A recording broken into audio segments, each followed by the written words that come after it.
باز اور نصیحتیں، لفظ لفظ حکمتیں، ابر علم آگہی سے برستی بارشیں، شرع کے امور سے، دین کے شعور سے۔ السلام علیکم ورحمۃ اللہ وبرکاتہ۔ الحمد لله نحمده ونستعينه ونستغفره ونعوذ بالله من شرور أنفسنا ومن سيئات أعمالنا، نعوذ بالله من شرور أنفسنا ومن سيئات أعمالنا، أشهد أن لا إله إلا الله وحده لا شريك له، وأشهد أن محمدا عبده ورسوله صلى الله عليه وعلى آله وصحبه وسلم۔ اللهم صل على محمد وعلى آل محمد كما صليت على إبراهيم وعلى آل إبراهيم إنك حميد مجيد۔ اللهم بارك على محمد وعلى آل محمد كما باركت على إبراهيم وعلى آل إبراهيم إنك حميد مجيد۔ رب اشرح لي صدري ويسر لي أمري واحلل عقدة من لساني يفقه قولي۔ اللهم انفعني بما علمتني وعلمني ما ينفعني وزدني علما۔ اللهم طهر قلبي من النفاق وعملي من الرياء ولساني من الكذب وعيني من الخيانة، فإنك تعلم خائنة الأعين وما تخفي الصدور۔ أما بعد، فإن خير الحديث كتاب الله، وخير الهدي هدي محمد صلى الله عليه وسلم، وشر الأمور محدثاتها، وكل محدثة بدعة، وكل بدعة ضلالة، وكل ضلالة في النار۔ أعوذ بالله السميع العليم من الشيطان الرجيم، من همزه ونفخه ونفثه، بسم الله الرحمن الرحيم۔ فالذين آمنوا به وعزروه ونصروه واتبعوا النور الذي أنزل معه أولئك هم المفلحون۔ وقال سبحانه وتعالى: آمن الرسول بما أنزل إليه من ربه والمؤمنون كل آمن بالله وملائكته وكتبه ورسله لا نفرق بين أحد من رسله وقالوا سمعنا وأطعنا غفرانك ربنا وإليك المصير۔ وقال سبحانه وتعالى: ألم نشرح لك صدرك ووضعنا عنك وزرك الذي أنقض ظهرك ورفعنا لك ذكرك فإن مع العسر يسرا إن مع العسر يسرا فإذا فرغت فانصب وإلى ربك فارغب۔ بہت ہی قابل عزت میرے اس فیدریش بزرگوں، انتہائی قابل احترام میرے نوجوان بھائیوں، اور بہت قابل شفقت عزیزوں، بیٹوں اور نونہالوں، اللہ کے پیارے نبی صلی اللہ علیہ وسلم پر ایمان کسے کہتے ہیں، اس کا مفہوم کیا ہے، اس کے تقاضے کیا ہیں، اس حوالے سے آج اللہ تعالیٰ کی توفیق سے گفتگو ہوگی۔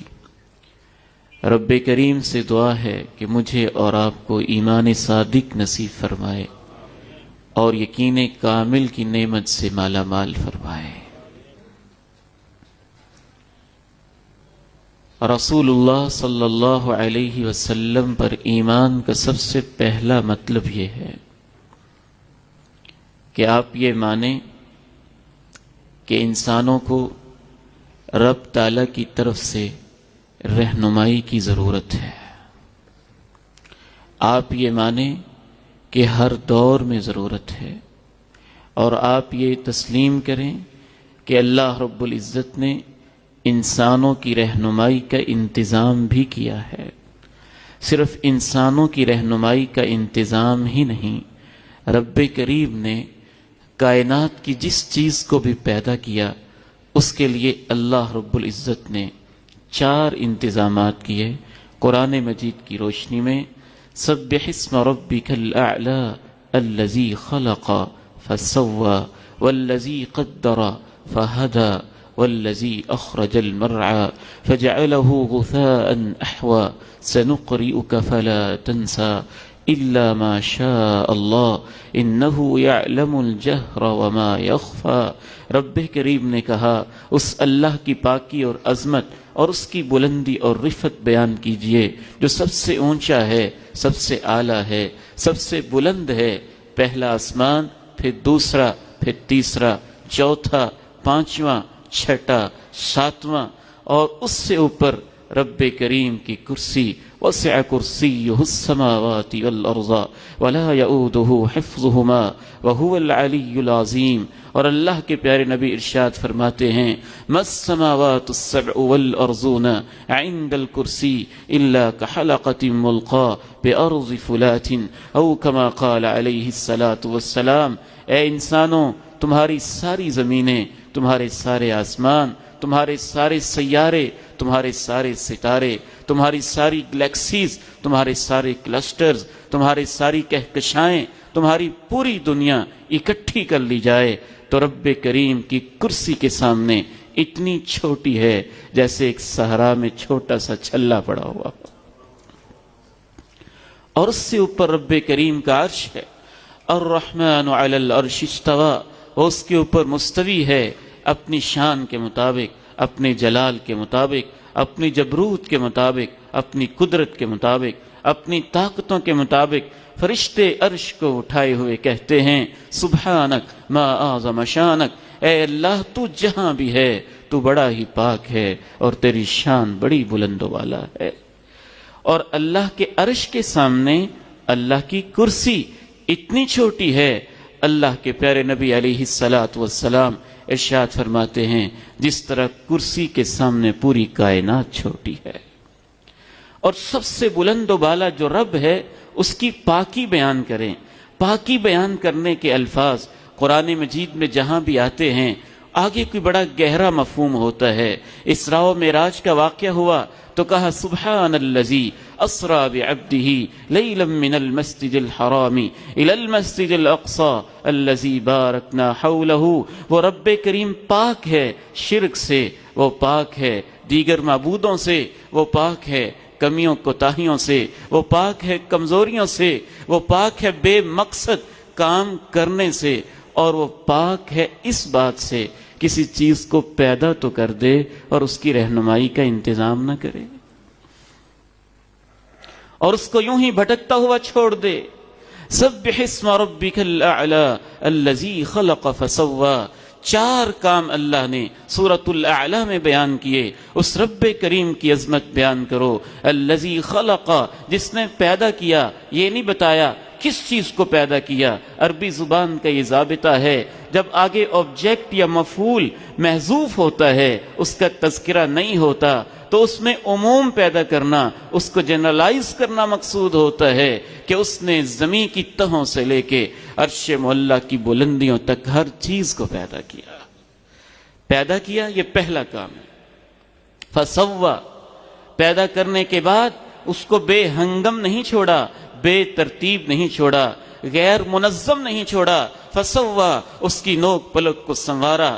اگر وہ پیدا تو کر دیتا لیکن نوک پلک کو نہ سنوارتا تو میری ایک آنکھ فٹ بال کے برابر ہوتی اور ایک آنکھ چھوٹے بال کے برابر ہوتی۔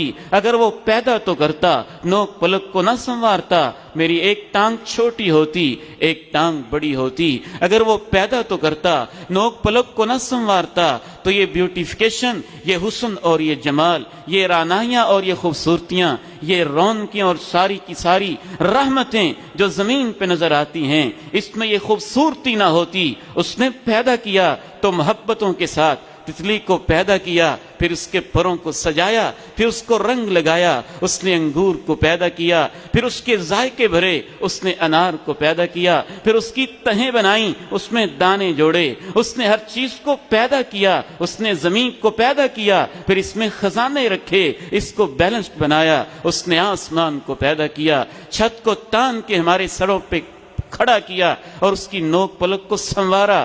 تو دوسرا کام ہے تسویہ، وہ خلق کا کام کرتا ہے، پیدا کرتا ہے، اور دوسرا اس کا اصول ہے پیدا کرنے کے بعد اس چیز کو بیلنسڈ، متوازن، خوبصورت، نوک پلک کو سنوار کے اس کو بیوٹیفائی اور خوبصورت کرتا ہے۔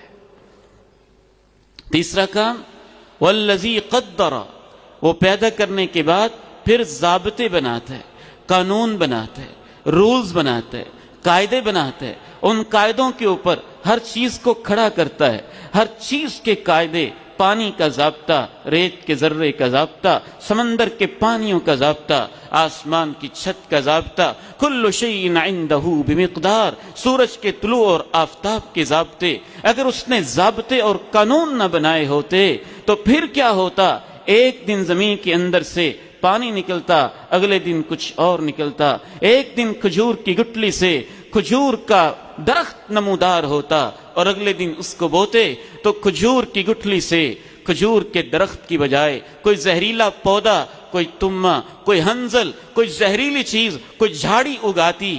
اگر وہ ضابطے نہ بناتا تو کائنات میں کسی چیز سے انسان کبھی فائدہ نہ اٹھا سکتا۔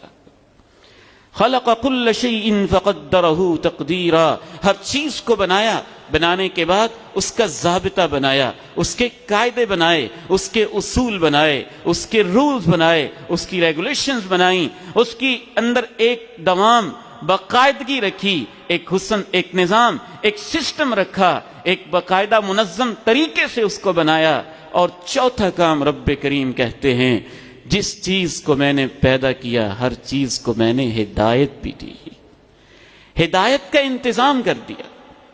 اس نے تو بلی کو پیدا کیا تو اس کو بھی یہ گائیڈ لائن دی کہ اس نے کیسے رہنا ہے، بچوں کو کیسے پالنا ہے۔ اس نے تو کوئل کو پیدا کیا تو اس کی کوک کو بھی پیدا کیا، اس نے بلبل کو پیدا کیا تو اس کے نغمے کو بھی پیدا کیا، اس نے شہد کی مکھی کو بھی پیدا کیا تو اس کو بھی بتایا فَاسْلُكِي سُبُلَ رَبِّكِ ذُلُولًا، کیسے تم نے درختوں کے پھل کو چوس چوس کے، ان کے رس کو نکال نکال کے، پھر کیسے مسدس کے زاویے جو انجینئر بھی آج کے دور میں شاید نہ بنا سکے اس طرح کا شہد کا چھتا بنانا ہے، کیسے انسانوں کے لیے شہد پیدا کرنا ہے۔ اس نے ہر چیز کی ہدایت کے انتظام کیے، حتیٰ کہ جنگل کے اندر رہنے والے وہ درندے جن کا کام چیرنا اور پھاڑنا ہے ان کی ماں کو بھی بتایا کہ اپنے بچوں کو کیسے سنبھالنا ہے۔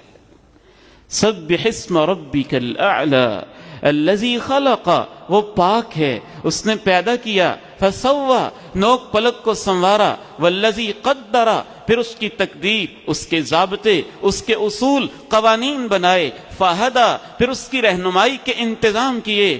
ایمان بالرسول کا سب سے پہلا مطلب یہ ہے کہ جس اللہ نے پوری کائنات کے لیے رہنمائی کا اکہرا انتظام کیا تھا اس رب کریم نے انسانوں کی رہنمائی کے لیے دوہرا انتظام کیا ہے۔ جانوروں کو پیدا کیا، ان کی فطرت میں رہنمائی رکھتی، ان کی نیچر میں اصول اور ضابطے رکھتی ہے اور وہ اس کے مطابق چلنے لگے۔ چاند کو پیدا کیا، اس کی فطرت میں ایک گائیڈ لائن، پورا سسٹم رکھ دیا۔ سورج کو پیدا کیا، اس کی فطرت میں نظام رکھ دیا۔ جانور کو پیدا کیا، اس کی فطرت میں نظام رکھ دیا۔ بھینس کو پیدا کیا، اس کی فطرت میں ایسا نظام رکھ دیا کہ سبز رنگ کے گوبر کے اندر سے اور سرخ رنگ کے خون کے درمیان سے دودھ کی نہریں نکالنی ہیں، کیسے نکالنی ہیں اس کے اندر ہی وہ نظام رکھ دیا۔ جب حضرت انسان کی باری آئی، یہ اشرف المخلوقات تھا، اس کی رہنمائی کا دورہ انتظام کیا۔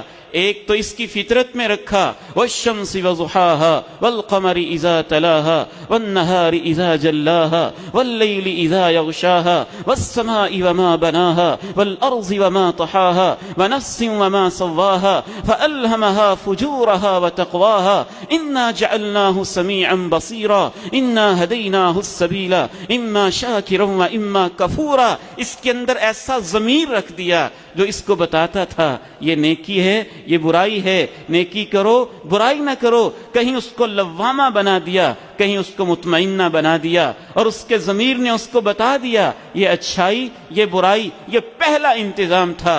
اور دوسرا انتظام رب کریم نے یہ کیا، انسانوں کی رہنمائی کے لیے آسمانوں سے وحی بھیجی، اور اس کے لیے اللہ نے فرشتوں کے ذریعے سے انسانوں کو منتخب کیا، انبیاء کو منتخب کیا. اللہ کے پیارے نبی علیہ الصلاۃ والسلام پر ایمان کا سب سے پہلا مطلب یہ ہے کہ آپ مانیں کہ انسانوں کو رہنمائی کی ضرورت تھی، اور اس رہنمائی کے لیے اللہ نے دوہرے انتظام کیے. انسانی فطرت کے اندر خیر و شر کی پہچان بھی رکھی، اور اس کو جلا بخشنے کے لیے اور اس کو مکمل انگلی پکڑ کے چلانے کے لیے اللہ نے نبیوں کا سلسلہ بھیجا، اور وحی کے ذریعے سے انسانوں کو جینے کا سلیقہ اور طریقہ سکھایا. یہ ساری تفصیل میں اس وجہ سے کر رہا ہوں کہ آج کے اس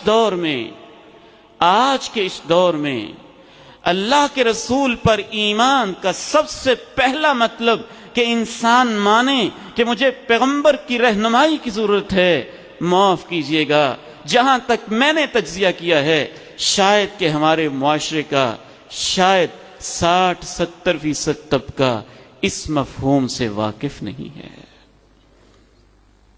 جو کوئی تھوڑا سا پڑھ جاتا ہے وہ کہتا ہے قانون میں خود بناؤں گا.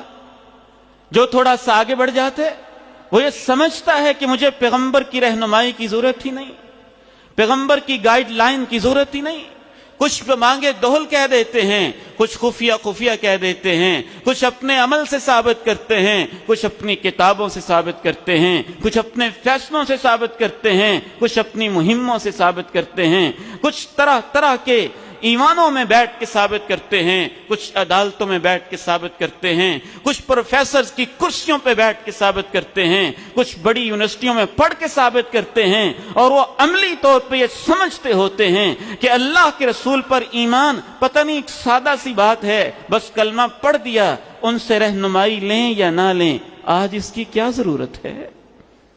21ویں صدی ہے، انسان ترقی کے زینے طے کر چکا ہے، اس نے سورج کی شعاؤں کو گرفتار کر لیا ہے، اس نے چاند سے اس کی لہریں چھین لی ہیں، اس کی ریزز چھین لی ہیں، سمندر سے اس کی لہریں چھینی ہیں، اس نے فضاؤں میں اڑنا سیکھ لیا ہے، اس نے دنیا کو گلوبل ولیج بنا کے رکھ دیا ہے، اس نے اپنی 10 انگلیوں کے نیچے ٹیکنالوجی کا ایک انقلاب برپا کر کے رکھ دیا ہے. یہ اتنا ترقی یافتہ انسان، اس نے سوشل سائنسز، اس نے سالڈ سائنسز، اس نے پوری کی پوری دریافتیں، اس نے قانون کی PhD، اس نے فلسفے کے بڑے بڑے پوسٹ ڈاک پروگرامز اور بڑی بڑی کتابیں اور بڑی بڑی لائبریریز اور بڑی بڑی دریافتیں کر لی ہیں.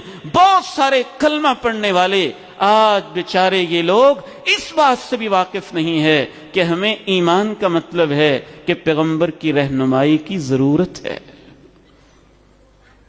وہ یہ سمجھے بیٹھے ہیں کہ کلمہ پیغمبر کا پڑھیں گے رہنمائی امریکہ سے لیں گے، کلمہ پیغمبر کا پڑھیں گے رہنمائی برطانیہ سے لیں گے، کلمہ پیغمبر کا پڑھیں گے رہنمائی کسی اور سے لیں گے.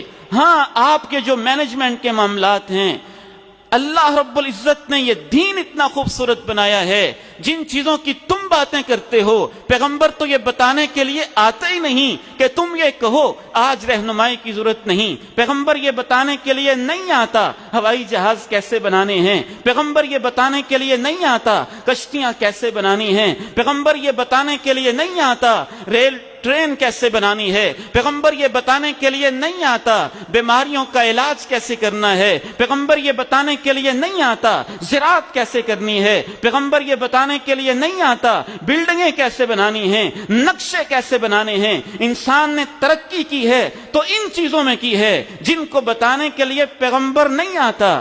ان کو بتانے کے لیے اللہ نے انسان کو عقل دی اور اس کو آزاد چھوڑا اور کہہ دیا سخر لکم ما فی السماوات وما فی الارض جمیعا من ان فی ذلک لآیات لقوم یتفکرون. سب آسمان و زمین میں جو کچھ ہے اے میرے بندو یہ سارا کچھ میں نے تمہارے لیے پیدا کیا ہے, اس سے فائدہ اٹھاؤ, جیسے چاہتے ہو فائدہ اٹھاؤ.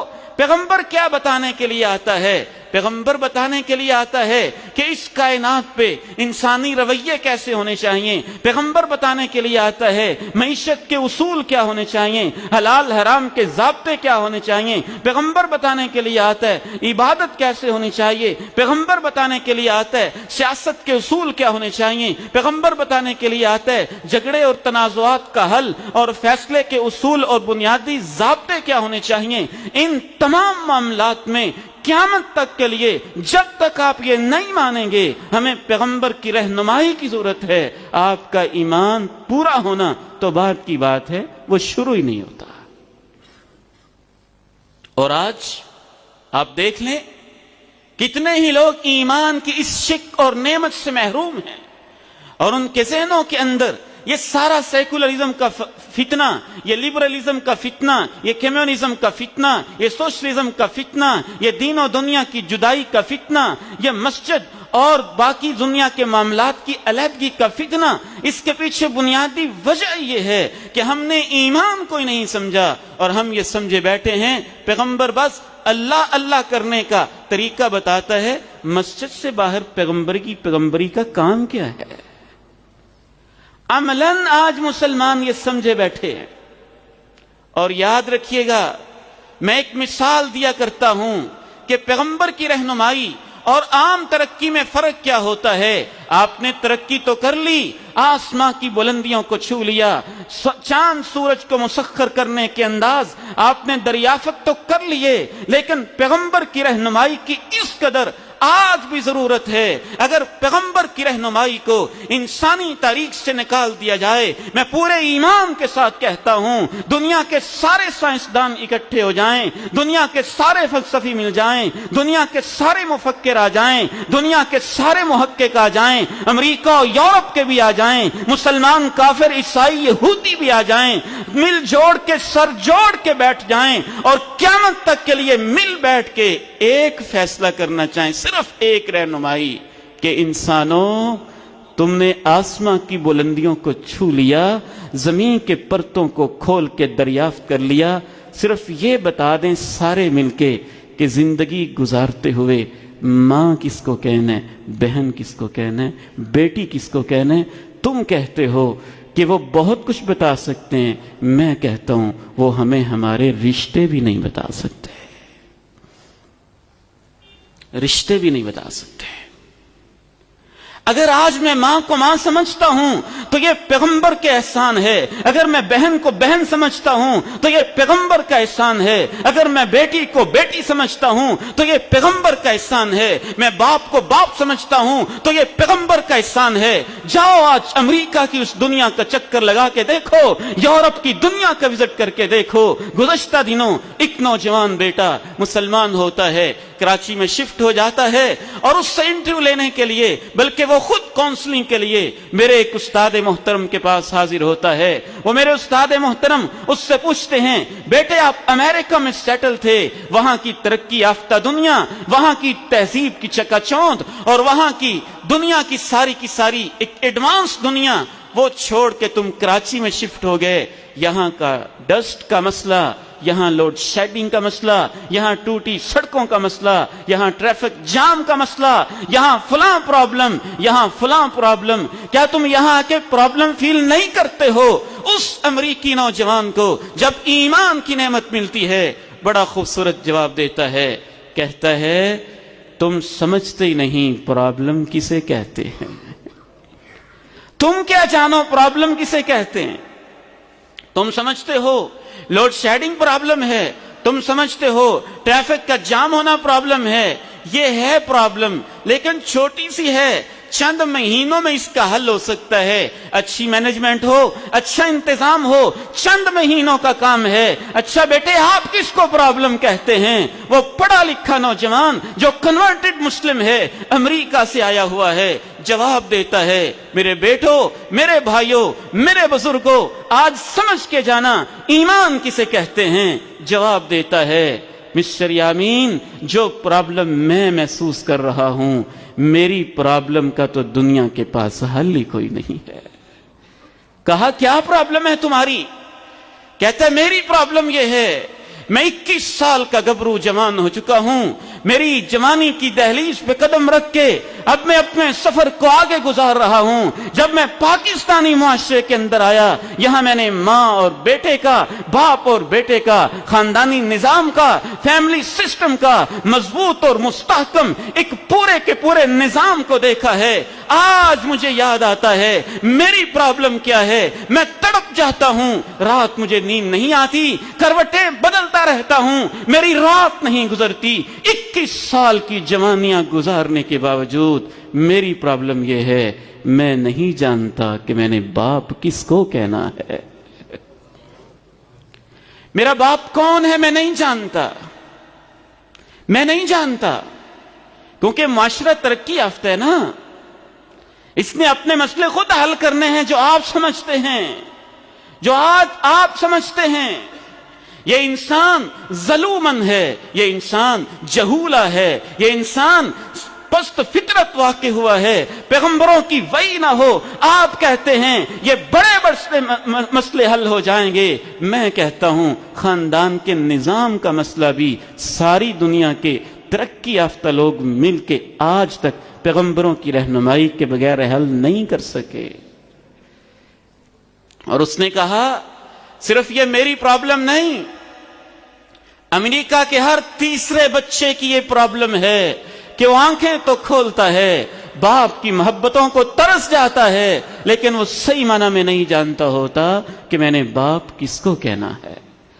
تاریخ الامم والملوک امام طبری رحمہ اللہ کی عظیم کتاب ہے تاریخ طبری. اس تاریخ طبری کے اندر امام طبری رحمہ اللہ لکھتے ہیں پیغمبر کونین, دونوں جہانوں کے سردار, آمنہ کے لال, مکہ کے در یتیم, علیہ الصلوۃ والسلام, فداہ ابی و امی, میرے ماں باپ ان پہ قربان ہو جائیں. ان کی آمد سے پہلے ترقی یافتہ کسرا کا بادشاہ, ایران کا بادشاہ, اس نے اپنی بیٹی کے ساتھ سب کے سامنے شادی کی ہوئی تھی.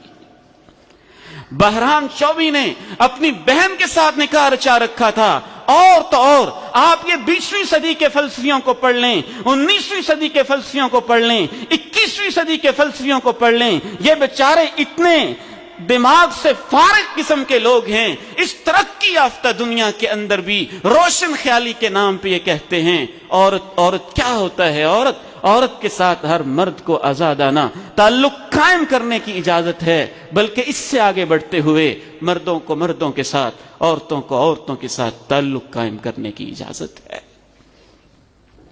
پیغمبروں کی رہنمائی کی ضرورت ہے, اور اس رہنمائی کا انتظام اللہ نے وحی کے ذریعے کیا ہے, اور وحی کے لیے اللہ نے فرشتوں کو بھیجا, اور فرشتوں کے ذریعے سے پیغمبروں کے سینوں پہ کہیں الہام بھیجا, کہیں کتابیں بھیجیں, کہیں صحیفے نازل کیے, کہیں معراج پہ بلایا, کہیں طور پہ بلایا, کہیں ان سے باتیں کیں, کہیں وہ خلوتوں میں بیٹھے, کہیں خوابوں میں سمجھایا. مختلف طریقوں سے اللہ نے انسانوں کی رہنمائی کے لیے پیغمبروں کا انتظام کیا. اس وقت سے کیا جب سے انسان زمین پہ آیا ہے. اور اس رہنمائی کا اور اس ایمان کا دوسرا مطلب ہے کہ آپ یہ مانیں جناب آدم سے رہنمائی کا سلسلہ شروع ہوا, آہستہ آہستہ رب کریم رہنمائی کرتے رہے, اور اپنے آخری پیغمبر پہ اللہ نے اس رہنمائی کو مکمل کر دیا.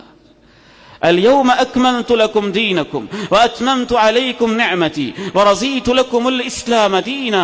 اس کا دوسرا مطلب یہ ہوا پیغمبر پر ایمان کا کہ آپ یہ مانیں کہ وہ رہنمائی شروع سے اللہ نے کی. اسی لیے اگر کوئی اللہ کے پیغمبر کو تو مانتا ہے, جناب آدم کو پیغمبر نہیں مانتا, وہ مومن نہیں ہے. اللہ کے آخری نبی کو تو نبی مانتا ہے, لیکن وہ جناب موسیٰ, جناب نوح کو پیغمبر نہیں مانتا, وہ مومن نہیں ہے. پیغمبروں پر ایمان ایمان اس قدر ضروری چیز ہے، خود اللہ کے پیارے نبی پر بھی فرض تھا کہ وہ ایمان لائیں کہ میں بھی اللہ کا رسول ہوں اور مجھ سے پہلے بھی اللہ نے اپنے رسول بھیجے تھے۔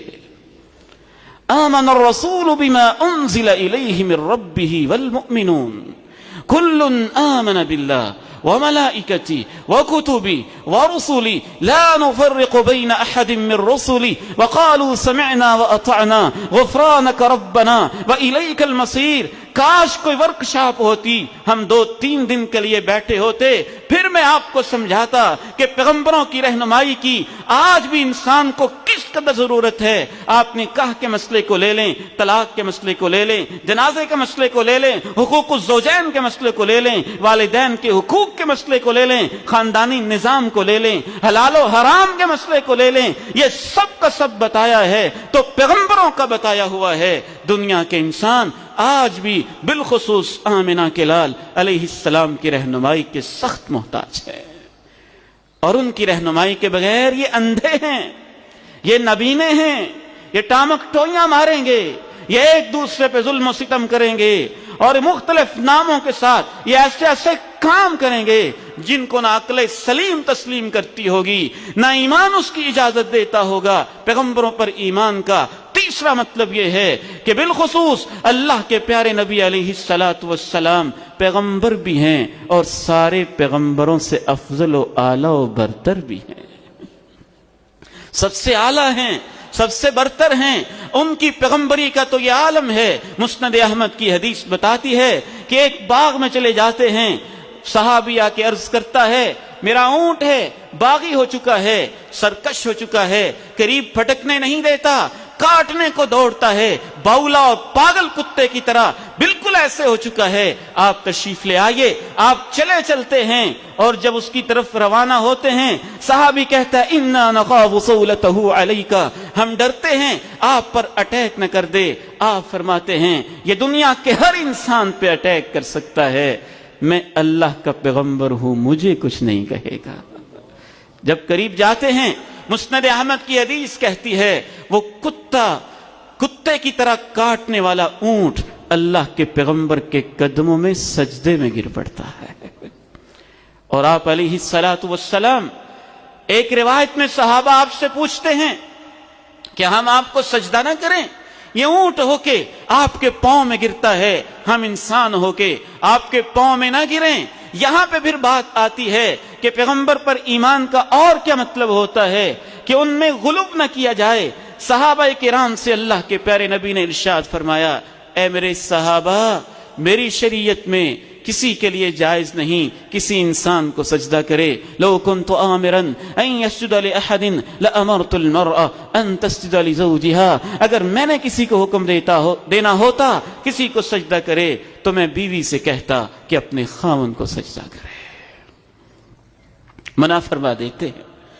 ایک اور روایت میں اضافہ ہے، صحابہ پوچھتے ہیں کیا یہ جانتا تھا کہ آپ اللہ کے نبی ہیں؟ فرمایا ما من شيء بين الارض والسماء الا وهو يعرف اني نبي الا كفرة الجن والانس، زمین سے لے کے آسمان تک کوئی ایسی مخلوق نہیں ہے جس کے اندر اللہ نے یہ پہچان نہ پیدا کی ہو کہ میں اللہ کا نبی ہوں، سوائے کافر جنوں اور انسانوں کے۔ اس حدیث کی روشنی میں ہم تو یہ بھی مانتے ہیں کہ آپ کو تو پیغمبر ریت کے ذرے بھی مانتے تھے، آپ کو پیغمبر درختوں کے پتے بھی مانتے تھے، آپ کو پیغمبر دنیا کے پتھر بھی مانتے تھے، آپ کو پیغمبر آسمان کی مخلوقات بھی مانتی تھیں، آپ کو پیغمبر زمین کے اوپر رینگنے والی حشرات الارض بھی مانتے تھے، آپ کو پیغمبر جنگل کے درندے بھی مانتے تھے، زمین سے لے کے ثریا تک اور آسمان کی بلندیوں تک جو بھی مخلوق تھی اللہ نے اس کے اندر یہ پہچان پیدا کی تھی کہ میرا آخری پیغمبر ہے۔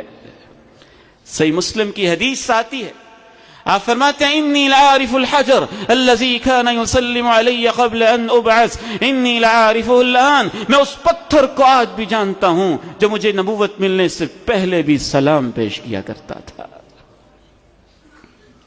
امام ابن حجر رحمہ اللہ الدرر الکامنہ کے اندر لکھتے ہیں ایک واقعہ بڑا ہی عبرت والا واقعہ ہے، مناظرہ ہو رہا ہے عیسائیوں کے ساتھ، ادھر سے مسلمان عالم ہے، دوسری طرف سے عیسائی پادری ہے، مناظرہ جاری ہے، وہ اشارے پہ اشارے کیے اپنی گفتگو کو جاری رکھے ہوئے ہے، اسی اثنا میں اللہ کے پیارے نبی کی شان میں گستاخی کر دیتا ہے، اور اس صحن کے اندر بندہ ہوا جو اس کا کتا ہے، حویلی کے اندر بندہ ہوا، وہ اپنی رسی کو توڑوا کے اس عیسائی پادری پہ حملہ کر دیتا ہے۔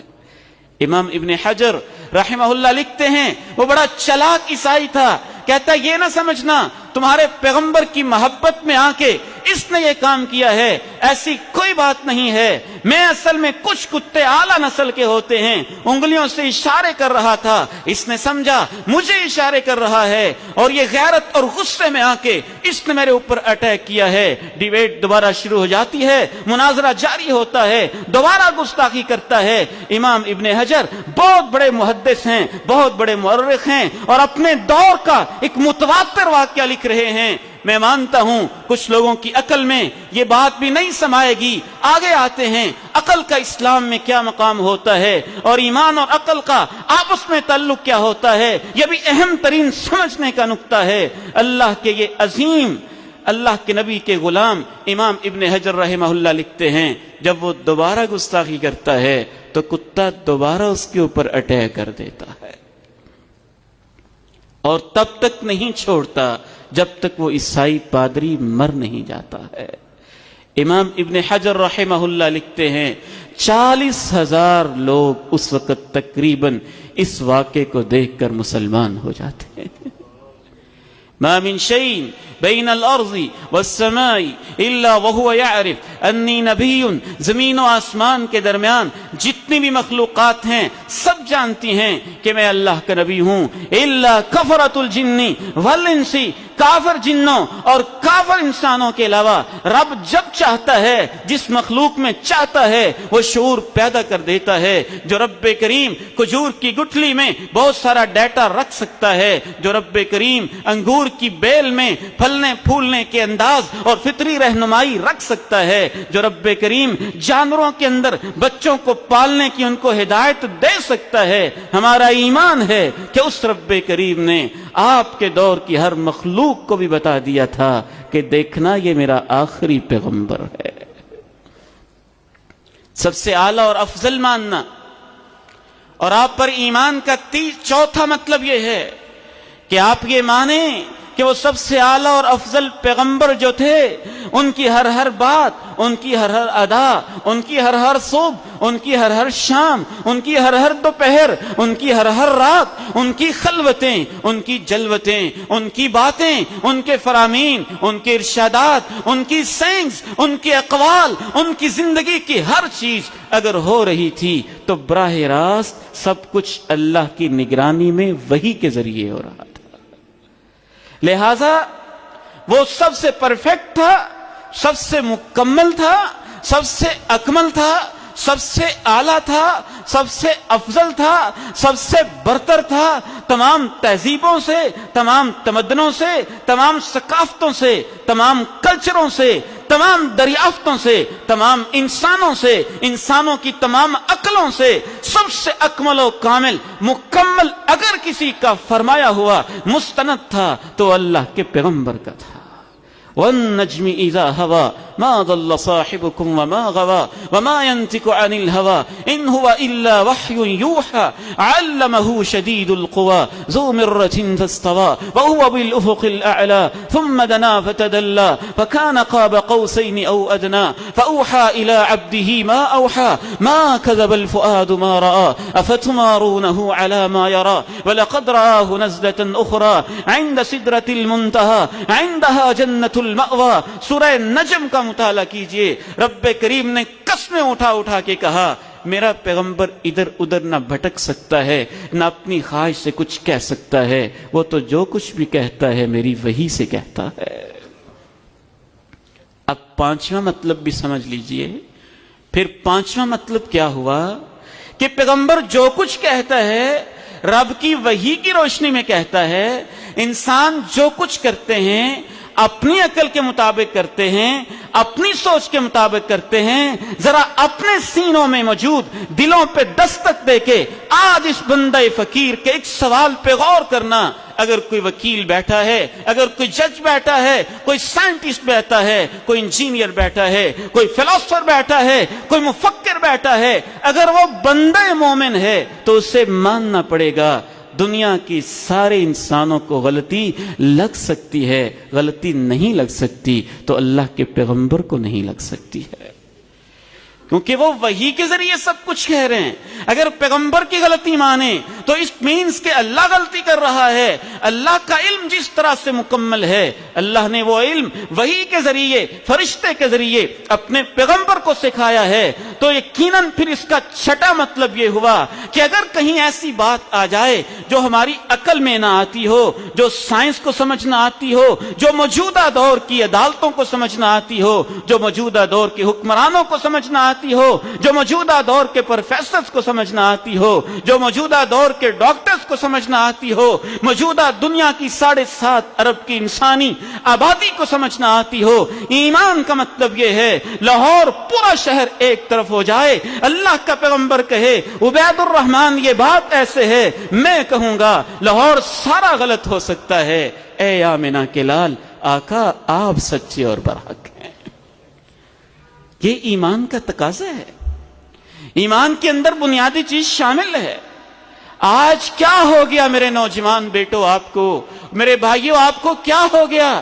چھوٹی چھوٹی باتوں پہ آپ کا ایمان ڈگمگا جاتا ہے۔ فیس بک کے پیجز کو اٹھائیں، واٹس ایپ کے گروپس کو دیکھیں، انٹرنیٹ کی ویب سائٹس کو دیکھیں، ہر ایک اتنا بڑا مفکر بنا ہوا ہے، مومن بھی ہے اور اللہ کے پیغمبر کی حدیث کے سامنے اعتراض بھی کرتا ہے۔ یہ بھی کہتے ہیں ہاں ٹھیک ہے صحیح بخاری کی حدیث تو ہے، میری عقل میں نہیں آتی۔ یہ بھی کہتا ہے صحیح بخاری کی حدیث تو ہے، سائنس کو سمجھ نہیں آتی۔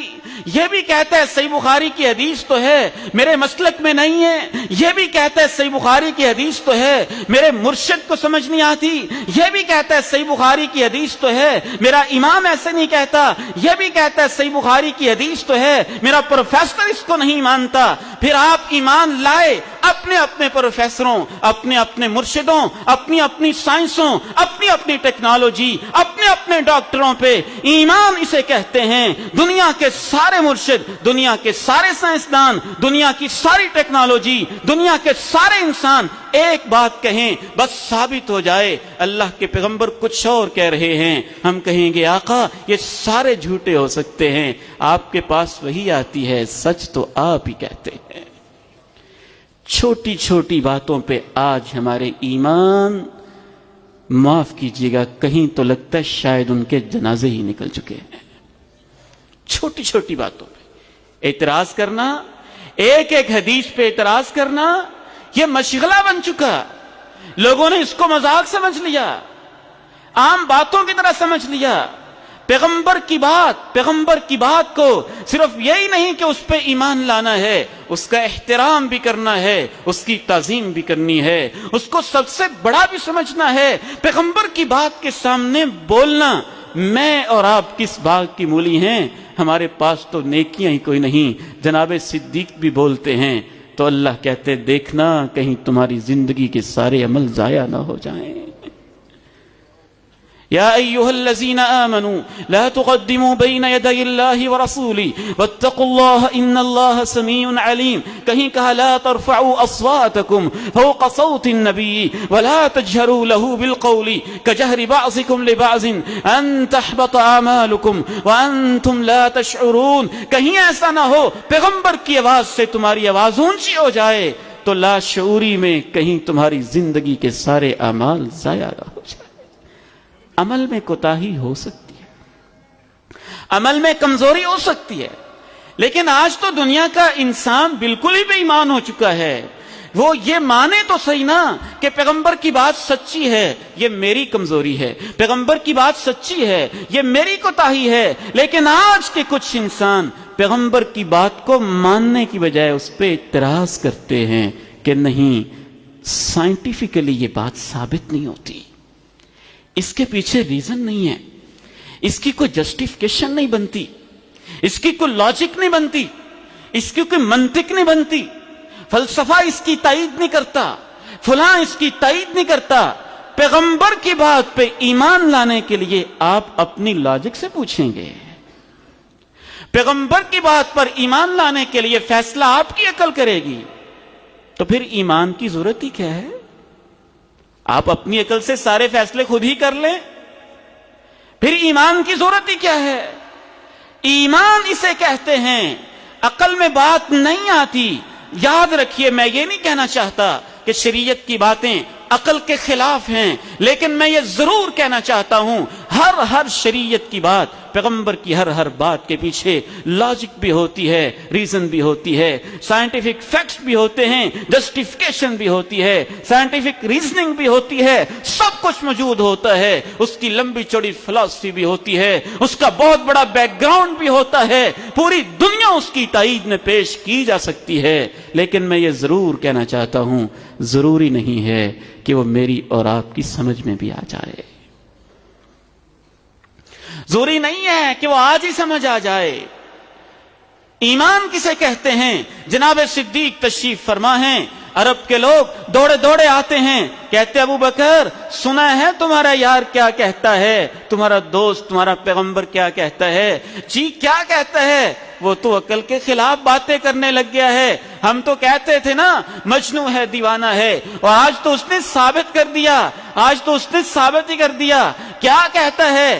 ایسی ایسی باتیں کہتا ہے جو عقل میں آتی نہیں۔ جناب ابو بکر کہتے ہیں کیا کہہ دیا میرے پیغمبر نے؟ کہا وہ کہتا ہے میں مکہ سے چلا، بیت المقدس پہنچا، بیت المقدس سے چلا، پہلے آسمان پہ گیا، دوسرے آسمان پہ گیا، تیسرے آسمان پہ گیا، چوتھے آسمان پہ گیا، پانچویں آسمان پہ گیا، چھٹے آسمان پہ گیا، ساتویں آسمان پہ گیا، سدرۃ المنتہا پہ گیا، ساتوں آسمانوں کی سیر کر کے بیت المقدس میں انبیاء کی امامت کروا کے رات کے کچھ حصے میں واپس بھی آ گیا۔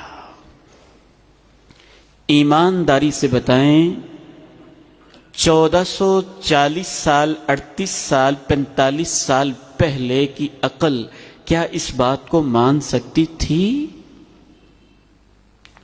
اس دور کے سارے عقل مند انسان بھی اکٹھے ہو جائیں تو ان کی سمجھ میں یہ بات آ سکتی تھی کہ انسان چلے، رات کے کچھ حصے میں مکہ سے فلسطین بیت المقدس پہنچ جائے، وہاں امامت بھی کروائے، پھر پہلے آسمان پر چڑھ جائے، پھر دوسرے تیسرے ساتوں آسمانوں کی سیر کر کے رات کے کچھ حصے کے اندر واپس بھی آ جائے۔ تم ایک انسان کی عقل کی بات کرتے ہو، میں ایمان اسے سمجھتا ہوں کسی دور کے سارے انسانوں کی عقل میں بھی اگر بات نہیں آتی ہے، وہ پیغمبر کا قصور نہیں، وہ انسانوں کی عقل کا قصور ہوتا ہے۔